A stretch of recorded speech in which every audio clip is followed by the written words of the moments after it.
Well, big change in 16 days, huh? It is June the 6th, and you can see how well the nurseries are growing. It looks better on video than it does in person because our soil is pretty dry. But, yep, 16 days, huge change.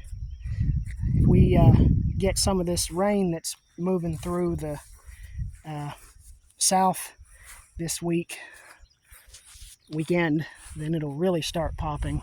But yep, so it's so wet down here. I've got weeds that I can't actually get under to chop, so those strips are I'm gonna have to till them up, I guess, one more time later, or I may just come out with some 2,4-D or something and broadcast it on a spray it on a very calm day.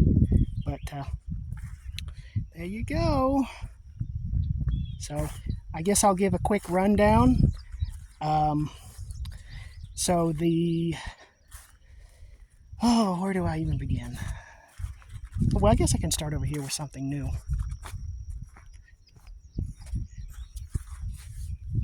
Beans. So, Dr. Osorno, these are the beans, the special ones that you gave to me. The Colombian and Puerto Rican one. So I had a whole lot of this one and only 4 plants out of the reciprocal, but that's okay. So I was worried at first because there was auxin contamination in the manure that I used for the potting mixture. So yeah, 2,4-D. It was, I think the landowner had used it a year ago and it was still in the manure. I was really worried at first because, let's see if I can find, the 2,4-D accumulates in the growing points and it killed the initial growing points that came after the cotyledon leaves, the first true set of leaves. It killed those. But you can see some of them are more vigorous than others. They've got a full regrowth of their growing points. So they should make something. I'm really excited.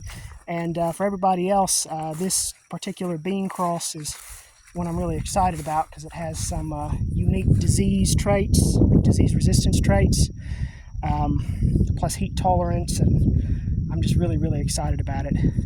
Okay, so Papago is coming along. I didn't have a chance to show it, but all of the female rows, I put manure on them. 2 big heaping handfuls beside each hill, and then I rototilled it in. We got a good rain last week that resealed the soil and then rehydrated the manure. And I did that because, again, these are my female rows of Papago, and so I have to give them special treatment. And the soil up here doesn't hold moisture as well as it does down there. So even with manure, the Papago male is actually growing better than the female. So I had to give manure to kind of make up for that.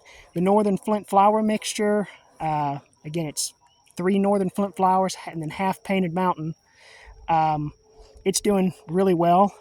There's a unique trait I can show eventually, but yeah. So Dave, this is half yours. It's got that pretty color that you like. You know which one I'm talking about. So it's coming along really well. The Papago is at V7, I believe. So it has entered rapid growth phase. The Northern Flint flower mix is at V5, I think. So it's about 2 leaves behind, which is, in heat unit terms, is right where I want it to be. And then over here with the Papago as the male, none of this got any manure. And the reason is the Pete Seeger Kudu female, it does not have a long enough lifespan to justify putting manure on it as a side dress. If you want to manure a corn that's this early, you have to manure it at planting time. But it's doing really well because of how wet the soil is down here. But yeah, you can see the Papago male looks better than the female. So, oh well. Normally this cross, when I've grown it in the past, it does not make tillers, the Pete Seeger Kudu cross, but you can see it has tillers this year. So that tells you how happy it is. And that's because Dave Christensen tells me he's been trying to get rid of tillers in Painted Mountain for a long time. I totally understand why. I agree with his decision for his area. But I've told him for years, Painted Mountain just doesn't make tillers here. And so anything I use with Painted Mountain in it, it actually tends to cut down the tiller number. So, oh, here's something I can show. This right here, this is called buggy whipping. It is a response to swift temperature changes, like going from cool to really warm, or warm to cool. Johnson grass. So that is not a good trait. It especially happens when your corn is about to hit the, trying to unfurl and show this here. Eventually it'll grow normally, but the leaves will look wrinkled later on. But yeah, that's caused by big temperature shifts. A lot more of these plants looked like this about 5-6 days ago, because we went from the cool, rainy weather to finally getting some good heat. But yeah, and this cross over here is right on schedule too. So yep, I'm very, very happy with it. Okay, showed you the beans. Okay, over here, these rows are going to look cleaner because I've been using my scraper there to clean them out as I get time. That's low priority. You'll notice different sizes here. These are both Tuxpeño, but this came from a few unusually late plants, so I gave them a 4-day head start versus the average. You can see what the average Tuxpeño looks like right here. I planted it 300 heat units after the female, and then these here, this row is a delay Tuxpeño. I planted it 5 days later than the average, and that will help me catch any of the females that are straggling or that are just inherently late. But this is the Cherokee right here. I really like it. Very dark green. The plants are fairly uniform because one of the parents, the Saluya Cherokee one, was inbred, so there just wasn't that much diversity in it, so its offspring won't be very diverse either. And the Quapaw Red doesn't have very much diversity either. So the plants are pretty uniform, as you can see. There's a lot more variation in the Papago. And now you'll notice starting to get more weeds over here. I really need to get in there and get that dock under control. It's not that bad. The Cherokee is a monster grower. But everything's been watered. Everything has plenty of fertilizer. And the Tuxpeño, although it's a lot smaller, it's right where it should be. The Tuxpeño only has about 2 fewer leaves than the Cherokee, so it's not that much later or that much earlier. But the Cherokee and the Arenoso both have a really undesirable trait where the silks tend to come out 5 to sometimes even 7 days after the pollen starts to shed, and so you have to account for that. Even though the Cherokee and Arenoso tassels are only about 200 heat units behind the Tuxpeño, you're trying to match up Tuxpeño tassels, which take about 1,400 heat units to come out, with the ears, the silks on the females, and they take, instead of the male parts take about 1,600, but the female parts take about 1,750. So you need about a 3 to a 350 heat unit head start on the female. That's why the females are so much bigger. Oh, and all of these rows of Tuxpeño, every single one of them, they have beans planted in them. You can't really see it because the soil is dried out, but bean there, bean there, bean there, in between each one of these hills, because remember, I planted my corn extra far apart, 3 hills 3 feet apart, both, and the female too. So that will give the beans plenty of room. They should be up, starting to emerge in about 5 days if this rain comes through. You can see it back there. I don't know how much we'll get. But yeah, all kinds of beans. And that's a very interesting bean cross that I'm wanting to do some breeding out of. It doesn't have any disease resistance traits, but it has some culinary traits that I want. And one of the parents is an excellent cornfield bean, which really surprised me because it was never grown with corn. Again, Dr. Osorno, I'll get you the bush ones out of those beans. You know which ones I'm talking about, if they make stuff. Okay, now we are in the Arenoso de Ocho. Again, this is collection Nayarit 24. You can see it is happy.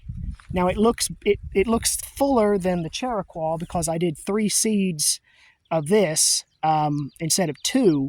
And the reason is, as soon as we get a decent rainstorm, we're going to lose a bunch of this Arenoso because a not small number of plants don't have great bracer roots. So probably about a third or even half of them I'm going to lose, I almost guarantee you. So I just planted extra, and then I'm going to come through and cut out the tillers, because putting your corn 3 to a hill instead of 2 when it has lots of water and fertilizer and lots of space, planting 3 corn seeds in a hill will cut down a little bit on your tiller production versus just having 2. Because Arenoso, when it's happy, oh, it makes a lot of tillers. Because remember, this is one of the distant progenitors of northern Flint flower. So it has tillers too. So here too, the Turpeño is growing really well. It's paired up and timed almost perfectly with the Arenoso, I feel. Even if the Arenoso and the Chiriquah wind up being a few days early, that's okay. The silks usually last a long time. And on the long ears, you can get, even if just the last third of the ear, the top third, is all you get seed from because the silks are old, that's still plenty for a breeder. And here too, this is another row of delay Turpeño to service any of these later plants here. The Chiriquah is pretty uniform. All the plants bloom within about 5 days of each other, but Arenoso is pretty variable. Some of the plants get a lot bigger. This section does not look good because it's been a low priority because I have so much seed of the parents, but you can see where I sprayed. The Zapalote Chico is in the ground. Should be up in about 4 or 5 days. It's not really big right now, but you can see the Zapalote Grande. I had to give the Grande a 10-day head start, something like that, 8-day head start. So it's coming up. I made a boo-boo and I didn't spray. I didn't spray these rows. I should have sprayed the whole thing. I didn't, and now I'm kicking myself. It would have been 45 minutes more work, and now it's going to take me probably 2 hours to fix it. But oh well. And then I'm going to do 1 delay row of the Zapalote Chico here in about, I guess, 3 or 4 days, because the Zapalote Grande has some later plants in it. Both of these corns I want for their amazing husk characteristics. Zapalote Chico has husks that are so hard and tight that blackbirds will not touch them. And I don't think coons even really like them either, because they're just so hard to get into. And if you have a season like ours where you have a pretty long dry down, it's very, very useful to have those husks so you don't have to worry about freezes. And they keep out earworms too. Plus there's some pretty good disease resistances between the 2 of them. You have to put them together to get maxed out. Yeah, so that's the nursery. That's what's coming up now that looks really good. I'll try to go over here real quick. I've got 1 row I'm going to plant here in about a week or 2. That'll be some giant corn that I'm going to sell for corn stalks. It'll be about 15 feet at the maximum. It's Cateto Nortista and Cristal, both from Brazil. I'll show you this real quick. Here's the Caribbean block. Now you could see this in the background before. I did not do any weeding at all here. All I did was just spray this. And of course I missed a little bit. There's no sense spraying the whole thing. But look at that corn coming up. It looks better in person. Just all the way down the rows. I sprayed glyphosate. Remember, the label is the law. Follow the label.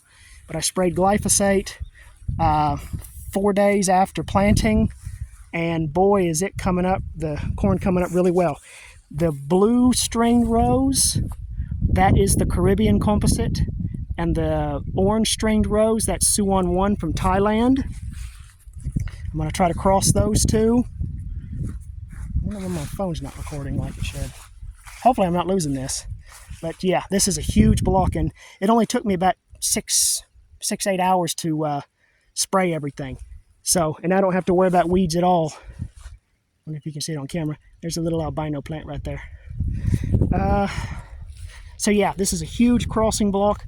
And then on the male rows here, I'm going to plant some runner beans from Mexico. I'm almost certain they're not going to make anything, but nothing ventured, nothing gained. I at least want to see what they produce. See if I can get just a few of them to bloom. And then these last two blue rows, this is Nalo Orange V2 from J. Boston, Hawaii. So I really like the original Nalo Orange, so I'm going to cross it with the Suwon 1 and mix it into the composite with the other Caribbean stuff. It's Hawaiian, but corn adapted to Hawaii basically is growing in a Caribbean climate as far as bugs and diseases are concerned. And this was just a little low priority thing. I did spray these weeds. I did it 3 days ago, so they're not dying. Not that right there, that's an aisle. I'll just mow it. But this is just some sweet corn, Triple Crown Sweet from Burpee, I think.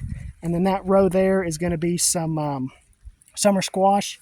These 4 rows, this is all going to be just stuff to sell, make a little bit of money, because otherwise I was just going to have to let this empty space grow up in weeds, and I said forget it. But yeah, this is going to be an enormous breeding section here, and depending on how my workflow goes, I may just have to detassel the female rows and just let it open pollinate. I don't want to do that, but I'm okay with it if I have to. And then I'll just hand pollinate the ones that are unusually late or unusually early. But this is going to be a huge block. This is a third of my nursery right here, because the Caribbean corn has the best immune system out of anything I grow. And then here too, I've got a delay, and then two seed production rows for making a varietal cross. But there you go, Corn Boys Nursery. Hope to see y'all again in a couple weeks, and hopefully these storms over the next 2 days don't flatten everything. So, all right, y'all take care. Oh, and totally forgot, I ain't going over there for this video. Woo, lightning! But I put 2 sections of pumpkins out there too. A whole bunch of pumpkins. I'll tell about those later when they're up. But there's some really fun stuff, and I have got to get out of here. So, yes, Zeus, I hear you. All right, see y'all later.